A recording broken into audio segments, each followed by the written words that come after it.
Welcome back to the Student Hub Live. Well, we're back in the studio, back in real time. Wasn't that exciting?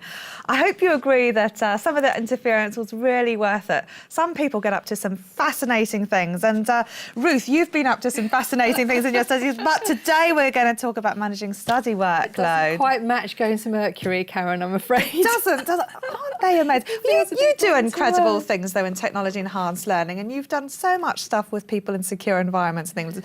I think your area is really interesting too, Ruth. Well, I do. I mean, I do really enjoy it, but I was just completely wowed by what they were saying in that previous session. It was amazing. It's incredible. And, you know, there's so many people here at the OU who, you know, are held in such high regard. Sometimes we forget that our professors are going out to these conferences and are involved in all these sorts of things. And it really is incredible how well the OU is respected in those international circles. Yes, absolutely. It was a great reminder of that. Yeah. OK, so we want to talk about managing your study workload. Now, we've had lots of students here at the Student Hub Live who are doing 2 modules. We've had lots of level 1 students, and a lot of people have been worried about how they're going to fit it all in and managing their study workloads. Now, we've done sessions on time management before.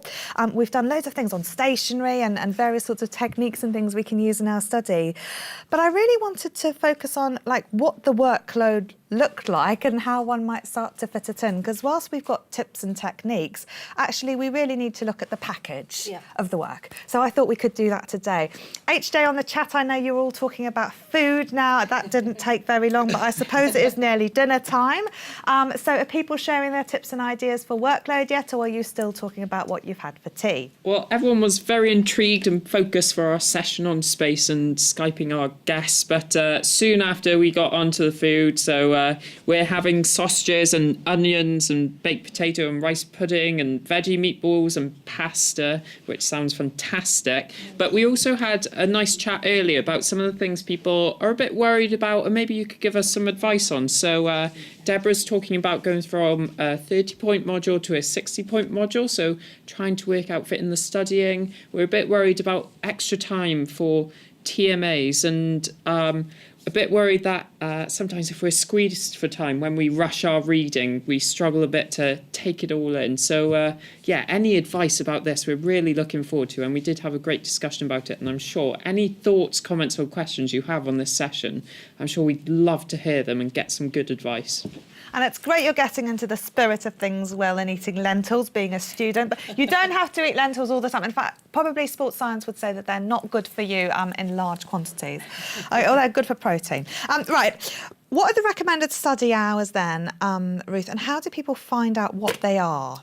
Okay, so it's a really good question, and I wanted to have that as a starting point because that's where, when we're designing new modules, that's where we start. And so there are UK recommended guidelines on how long students should spend to study for a degree, because we need to know that you've kind of done the necessary work to get this high qualification. And I sort of wanted to say, although it is a lot of hours, it's really worth putting that effort in and making it work for you. So basically the QAA, which is the quality assurance something. Oh, sorry, I shouldn't have brought in that acronym without really knowing. In fact, we've gone off them because we've not known many. No, it's not that. We've not known many of them today. Yes. So we just talk in our own words now. If you're studying a 60 credit module, you should be spending about 600 hours in total, which sounds like ever such a lot. It is. And over 30 weeks, that's about 20 hours a week. So that sounds, you know, you think about how you're going to fit that in around a job and family commitments. So that's why I really wanted to break it down into what does that actually mean? Well, that means 20 hours this week. We've been sitting at the Student Hub. Like, mind you, if you've got through that. Okay, so some of that 20 hours will be your own preparation for studying. So it'll be things like if you're doing an online tutorial, you might need an extra half an hour to get set up and online with the room and get ready, and that counts towards your 20 hours. So don't think you've got to do that as well as. So it's not all intensive study time. Some of it will be things like reading forum comments and having a bit of a chat, and some of that time will also just be thinking time and processing. So although that 20 hours sounds really scary, actually in reality it's probably more like 12 or 13 hours of what we call directed study time. and the rest as what we call self-directed study time. So where you're arranging your own time and resources and your stationery and having a few biscuits to help with the thinking. Yes, we like doing that, but not too much. So how do students find out what is directed and what is undirected? Okay, so within your study planner, the academics on your module will be making it clear how long you should be spending on each activity. And so what you'll see when you go into week 1 and activity 1, and it'll say, you should spend about an hour on this activity, or you should spend about 3 hours on this activity. And that guidance is really there to give students a sort of a framework so that if it says you should spend about an hour and it's taking you more like 3, well then perhaps you need to sort of have a think, I'm maybe doing this in too much detail or too much depth. So those guidelines are really meant to indicate for students the level of detail that they should be going into. But having said that, we do know that everybody's different, of course. So where it says an hour, some people might race through that in 20 minutes, and for some people that's going to be 2 hours. So really, in your first few weeks of study, you need to be getting a bit of a sense of your own pace and what works for you. And there'll be some things that you can whiz through and some things that you do need to spend a bit longer on. And there isn't a right or wrong answer. It's what works for you, and it's just finding that right balance. I suppose one of the first things that you really need to do is have a look at your study calendar and work out when your assessment tasks are due in, when your assignments are due in. So have a look at your TMA dates, and especially if you're studying 2 modules. I have so much respect for people who study 2 modules at the same time, because I just think it must be like reading 2 books at the, and trying to sort of remember all the different contexts. When we are designing modules, we know, and when we know that students are likely to be studying 2 together, we do really try to make sure that the assignment dates aren't falling at the same time. So we try to give students a bit of a break from one TMA before their next one is due. But of course, that can't always be the case. We have so many modules, and because of the openness of the OU, students could take any combination. So sometimes you may find that you've got 2 TMAs due at the same time. Well, obviously, you can't write 2 TMAs at the same time. So you either need to bring one date forward or ask for an extension for the second one. But of course, I'm always cautious about recommending extensions, because that then puts you back and then you've got to play catch up. So really, if you can. Is it a valid reason to ask for an extension that you're doing 2 modules? It's probably not, because it's your choice to do the 2 modules.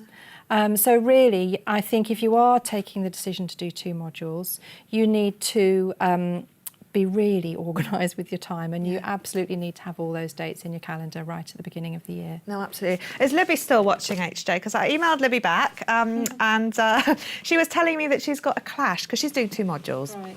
So she's got a clash of some dates, and some of them relate to tutorials, and I guess some of them are going to relate to assessment as well, because it's inevitable, as you say, that over a 9-month period, with probably 6 pieces of assessed work, they're likely to sort of fall in a similar sort of area. So so it is common. How can students sort of balance those things and make decisions about what they're going to prioritise? Because some students I know sort of say, right, this is this week's module and that's that week's module. Some can sort of chop and change and do half a day on each.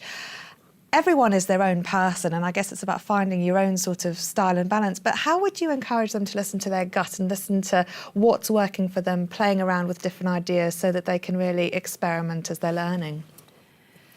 I would say that trying to do a bit of each every week is probably the best strategy, just to keep on top of things. And yes, like you say, I think it really is a question of finding the pattern that works for you. In terms of workload, we have some guidelines that we use at the OU when we're designing modules, so that our academics can get a sense of how long they think a student might spend on things. And I just thought some of those might be helpful for students to think about. So, for example, we use a words per minute study speed. When you're reading a newspaper, say, or a novel, you might read at about 250 words a minute. When you're reading on screen, it's a bit slower because of the scrolling and, just different vision. So it's actually more like 200 words a minute if you're reading a website. But we allow for a study speed of 70 words a minute, which is quite a bit slower. And that allows for time for note-taking and highlighting and things like that. So when we're recommending it should take you 2 hours to read this paper, for example, that's based on how many words are in the paper and on a study speed of 70 words a minute. And we actually have a bigger range of things, but I just thought that one time would be useful. So I would recommend that for students, they test that out for themselves. See how long it takes you to read a passage of, say, 1,000 words and get a feel for your own study speed. And then that'll really help you to gauge for future articles. It's quite easy to get a word count for something. And then if you've got a lot of study coming up, you get an idea of your pace by measuring and counting, and then you'll be able to allocate some useful chunks of time. People are swapping tips, and Libby is still online trying to work out how many hours she can spend organising her stationery, which is substantial. And people are sharing tips and talking about study pace. Now, you mentioned the sort of thing about comparing yourself and your own speed to the recommended speed. Now, this always sort of invokes this idea of, well, am I normal? Am I slow? Am I just different? And David Healy's coming on next to talk about benchmarking and setting our own expectations. So I don't want to sort of cross over too much into that section. But what does it mean, Ruth, if you are higher or lower than the recommended average? It doesn't mean anything at all. It doesn't mean that you're clever or not good enough or anything. Some people read quickly, some people read slowly. So it's certainly not a reflection on your ability. You can be sure that the amount of study that is in the module is the required amount for you to be able to pass. And to be able to get a distinction if you study all of it.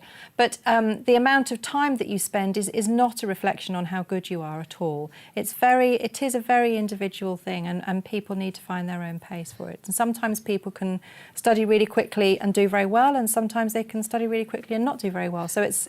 But sometimes when I read really quickly, I don't understand what I'm reading, and maybe if I took it a bit more slowly. Also, I've noticed that some module texts are a lot more dense than others. So sometimes you might have 100 words that actually you really need to sit down and pick through. And sometimes, there's a whole introduction to something that's really just setting the scene in context. Definitely. And when I was talking about study speeds, we do allow for that. So when we're deciding how long it should take to read something, if it is a really complex piece of text, we allow a much slower study speed of maybe 20 words a minute. So we do allow and try to recognise when there's lots of concepts being introduced or when things are really complex. Well, it's so interesting, just because we've been introducing students to many people at the Open University in learning and teaching innovation, and some of the things that people do, to sort of calculate things and the stats going on behind the scenes, it really is phenomenal. I want to take a quick trip to HJ on the hot desk, because I know there's lots of advice being shared out there. Yeah, we're just talking about some of the ways we plan, and Ruth says that she does have some clashes of deadlines, but because we can see the dates in advance, she plans out quite well, so she has more than the allocated time to complete them. And Jane's brought a large calendar so she can put up on her wall and write down all the TMAs and tutorials, which I think is a great idea. I had one of them. And we're talking about note-taking techniques as well. So Pomodoro techniques, we'll have to look that up, and there's lots of links in the chat, which is fantastic. And Sarah doesn't reckon that the OU includes coffee breaks and study time, so that's probably something we'll have to be aware of while studying as well. But actually, one great point we had is when doing some of the online activities, we can get a bit distracted if your module's only online as well, going on YouTube and things like that. I know I procrastinate terribly, so maybe Ruth has some advice on what we can do about keeping focused on our study as well. Yeah, and not having naps, because nap breaks are not included, Davin and Sarah. Wish I'd never started that. I invited some people from sports science to come along and sort of solve this biscuit thing for our students, and they told us to eat lots of bananas and take these power naps. Now we're all doing it, including HJ. Okay, so what do you have to say, Ruth? Okay, so in terms of the distractions, then definitely we need to manage those. And as HJ said, it is really easy when you're online to just check on Facebook or just have a little look on YouTube. So I would really recommend closing down all of those distractions. Try to just focus, set yourself a time, say, I'm just going to look only at the module materials for an hour, 2 hours, and then give yourself a break. We all need to have a break. This is where the biscuits come in. Go out and walk the dog, or do something that doesn't involve looking at a screen or doing any reading. But try and be really disciplined during the time that you've allocated. And I know that it doesn't always work, and there's always distractions and interference. But if you can, try and shut away and have a little "Don't disturb me" sign or a hat on or something like that. The other thing I would say is that not everything requires your full attention. There are some bits of study, like, for example, reading forum messages. I often do those while I'm cooking. Yeah. So I might have my tablet there beside me, and I'll be just reading and scrolling down, and then I'll be, checking on how the dinner's coming on. And so there are some things where you can manage 2 or 3 tasks at a time. Maybe you've got a bus journey and you could download a blog or an article or something that you want to read on the bus, where you don't need to be taking notes. So I suppose one of my other tips is think about all those extra little pockets of time that you have in your day, and see how you can maximise the use of those. Because actually, if you can find a spare 15 minutes every morning, then that's another over an hour that you've added into your week. You talked about sort of shutting things down, and actually I couldn't bear to shut down my email. I find that really, really hard because I feel disconnected with things. The other day I did shut down my email, but I had it available on my phone, so I could sort of know what was happening, but without the distraction of having it on my computer. And I found that really helpful. And HJ, I know, spent a lot of his studying time on the bus, and I also know that you do a lot on the train as well, HJ. And not having Wi-Fi can sometimes be a real advantage because you don't then get distracted. What were some of your ways to study on the move, HJ? I think my main things was just downloading all the little podcasts and keeping some of my notes on my phone as well. So when I did have those opportunities where I was trapped somewhere like a train or a bus, it was the only thing I had to do. And actually, I always get so surprised about how productive I am on public transport, which is probably one of the downsides of having a car now, isn't it? Yeah, no, exactly. But once you start thinking about making choices and changes to things, if I got the train there, I could buy this much time. And it's amazing. Actually, it is amazing how many people you see with OU books on the train. I met a conductor the other day who said, "Oh, you've got an OU book, I'm doing my degree." And there's this whole sort of way of recognising people actually who are doing this sort of thing. So finding the time and slotting things in, but equally recognising that there are high and low level intensity tasks. What might be a good way of breaking down and identifying what those tasks are, maybe using the study planner? Yeah, so within the study planner, you should find that each week there will be a description of the different activities that you have to complete that week. And as you get to know your module pattern and format, you'll become more familiar with things like an online activity or a downloadable reading or a video to watch. I knew somebody who used to save all their videos and watch them in the bath. So finding sort of strategies like that and different activities that you can do at different times, I think it is really worth almost perhaps keeping a little record of different things that you can do at different times during the first 2 or 3 weeks, and you'll find that you get into a bit of a pattern. I suppose I would also say that one of the things I've had to do is that when I'm studying, I just can't let myself watch any of those box sets or brilliant programmes that are on, and I have to completely shut off and not allow myself to do that. So instead of a Tuesday night at 9 o'clock in front of the telly, that has to be a Tuesday night of studying, and then I treat myself to a binge catch-up once I've finished my module, and that's the advantage of online catch-up. A reward other than chocolate. Yes. Kelsey would like to know about logistically studying a level 1 and 2 module at the same time, and I guess there's some restrictions in terms of what can be studied when and whether you need to necessarily pass a level. But some students will be studying things concurrently, and some things might be harder than others. Logistically, I mean, do you know whether it's possible? And Kazia, maybe you could give us a little bit more information about what you mean about studying these, whether it's something that you're already doing or whether you're just thinking hypothetically, I've done year 1, so could I do years 2 and 3, i.e. level 1 and 2 at the same time? So let us know. But logistically, Ruth, some people will have things that are easier or more challenging. Maybe they've got a 60 or a 30 credit. Is there anything you can say about different levels of intensity when doing concurrent study? Oh, gosh. I think it's about, partly, it's about knowing your own sort of body clock. What are your times of the day when you're most alert? What are your times when you're a bit tired, but I can probably squeeze a bit more in? So, for example, I found when I was studying that I can't get anything done in the mornings.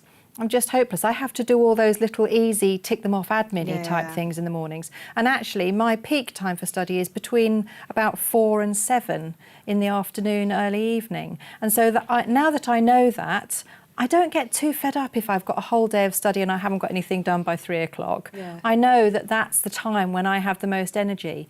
So I think if you know that you've got 2 modules and one of them is really tricky and intense, find the time of the day or the day of the week when you know that you get your best work done. Or maybe it's after you've had a particular meal, or perhaps it's after you've been out for a walk. And I think it's about recognising in yourself, being really tuned in to how you're studying. And when you've had a really successful study session, think about the context of that and all the other things that were happening, before to make that successful. Make a little note of it and try and keep repeating it. We've been talking about reflective journals people have set up and bullet journals and those sorts of ways of thinking. How do you then make a reflection, I guess, on what's been working for you? Do you ever, I know you go running a lot, is that when you sort of think about, oh, that went well or that didn't go so well? When do you reflect on these things and make adjustments to what you're doing? When did you realise that this 4 o'clock to 7 o'clock thing was so important? Well, I realised that when I was working from home and trying to sort of cram lots of things into a day, and then actually not managing to get very much done at all before midday. So my reflective journal is often about how things have happened rather than what I've actually learned. It's sort of about the circumstances. So I do go running a bit, but that doesn't tend to be my thinking time. Bizarrely, the time when I seem to solve all the problems of the world is 3 o'clock in the morning, and I will wake up and I'll be really sort of focused on lots of things. So I keep a little notebook by the bed because then I can just write it down and I know I won't forget it, and then I can go back to sleep again. I wake up and discover all sorts of amazing things. No wonder you're so tired in the morning, Ruth. I think that is a variable one might want to look at. HJ, what's happening on the hot desk? So I've just found out you can get student discounts on things like Spotify and other music playlists, which is really cool, and play some music specifically for study and share that with other people. So I might go and do that. But we're also talking about some people like to spend 40 minutes studying and then take 20-minute breaks, and all these different methods that work for each of us. Adela, I like this one, found chatting to friends who aren't studying quite useful. So she posed Plato's question of what is courage to a group of friends, and it helped spark some ideas about her TMA and some of the questions she could bring up herself. But Kazia said on our studying level 1 and 2 questions at the same time, says, I've registered for L161, which is level 1, and she's just seen A230, which looks really interesting, and she'd like to see if she can start that in February. Could she do those at the same time, do we reckon? Oh, law and arts, what a combination. Oh, gosh. She'd have to call her student support team, wouldn't she, to find out? Yes, I think so. Yes, I think it's probably worth getting some proper specific advice on that. So if she was starting 1 in October and 1 in February, then at least she's already got into the flow of the October one. Yeah. But there would still be a few months of overlap, and I think you'd really need to think carefully about what other time commitments you have, and about, are you ready for that second level study before you embark on it. Phone Lee, Kazia, who you met before on the hot desk. He's really lovely. So you just need to call the student support team. You'll call him tomorrow. Good, because he's not here. We're not on tomorrow. So he'll be able to answer that question. But a very good point, and thanks for filling us in on that. Ruth, as usual, we get out of time. So what's your parting thoughts and big piece of advice for students about managing their workload? So I would say think about what works for you. It's great to compare and hear advice from other people, but we're all so different in how we study. And so do what works for you. If you find that you're falling behind, don't panic. You don't necessarily need to study absolutely everything. Yes. I shouldn't say this. Well, you should. I think it's important because you have a choice to make. You do. It's about being clever. Exactly. And I think you can, sometimes you can pick and choose and say, right, well, in that week 11, there's loads of stuff there and I'm only going to be able to do half of it. And that's fine. You can always come back to it later if you're still interested in it, but read the TMA questions carefully and see what you desperately need to do for that TMA. Be a bit picky and choosy. And strategic. Excellent. Well, we're going to talk to David Healy about that very subject next. So Ruth McFarlane, thank you very much for coming along today. And thank you everyone in the chat. We're now going to take a 60-second adventure on Mercury, which Louise would really like. And we'll see you back for our final session of the Student Hub Live with David Healy looking at benchmarking and setting your expectations. See you in a minute.